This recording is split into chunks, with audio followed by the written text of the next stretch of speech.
Now, though, we can speak to Ambassador Hussam Zomlot, who's head of the Palestinian mission to the United Kingdom. Thank you very much for coming on the programme. Thank you. Just want to take you back to Saturday morning when you first heard what Hamas had done. What went through your head? Regret that the international community has not heeded our warnings for all these years. Regret that this was allowed to fester for decades. Regret that there is attention now in the BBC and all over the world only because blood has been spilled. I only hope that, or I wish, we did not get to this moment. So you listed a number of things you regret there. Do you regret the loss of innocent life in Israel? Every loss of life is regrettable, of course, and tragic. Absolutely. The question is, how do we stop this? How do we provide an alternative path? How do we learn the lessons and the mistakes of the past?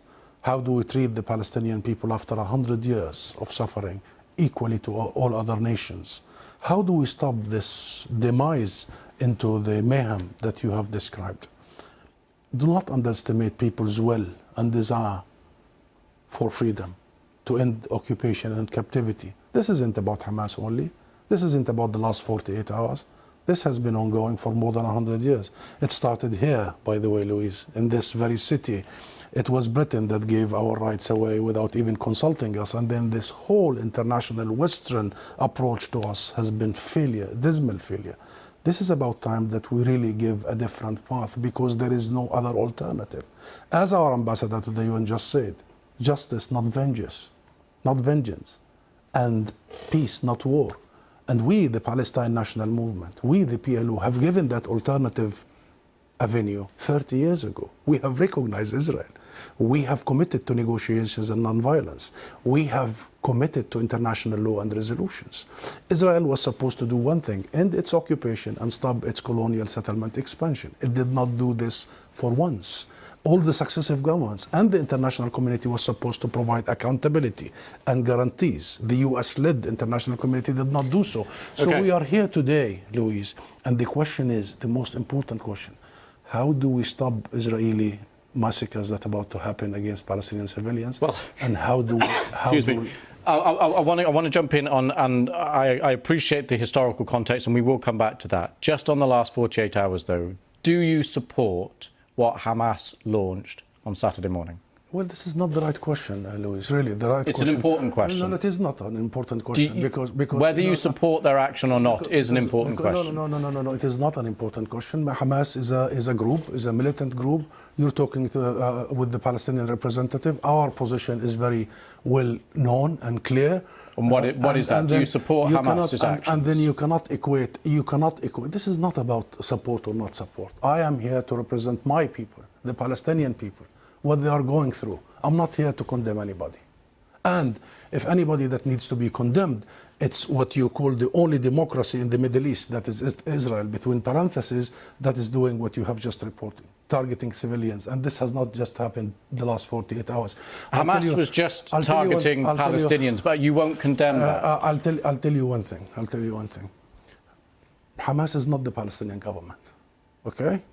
The Israeli government is giving orders for its organized army. So please don't draw any symmetry here. Don't equate. There is no way you can draw any symmetry. And don't equate between the occupied and the occupier. This doesn't serve justice to understand for your audience and viewers the real situation. Since Israel's establishment, it has had one military doctrine. When it fights, it goes and fights civilians, kill civilians, so they pressure the fighters. Since 1948, and go back to the record, and this has been repeated in Gaza and will continue to be repeated. So the conversation is not a blame game. I am not in the business of blaming the victim here. The real conversation is, how do we stop this vicious, deadly cycle?